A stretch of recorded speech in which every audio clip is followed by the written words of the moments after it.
अली अमीन गंडापुर साहब बोल बहुत बड़े बोल जाते हैं। मसला ये नहीं है कि बजट पास क्यों हो गया, उनका आईनी हक है। अली अमीन गंडापुर वजीर आला है, वो बजट पास करवाना चाहें तो करवा लें, उनके पास असेंबली है और उनका आईनी और कानूनी हक है कि वो बजट पास करवाएं।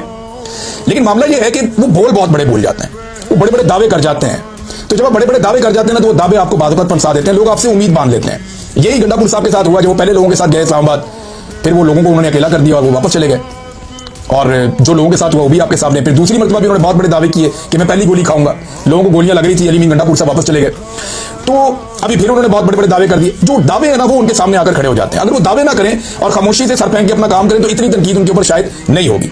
अब कुछ लोग कह रहे हैं कि अली अमीन गंडापुर साहब ने गद्दारी कर दी, ये कर दिया, वो कर दिया। लेकिन मैं एक बात कहना चाहता हूं कि ये फैसला तो फिर इमरान खान ने करना है। देखें, अली अमीन गंडापुर साहब चॉइस किसकी है? इमरान खान की है।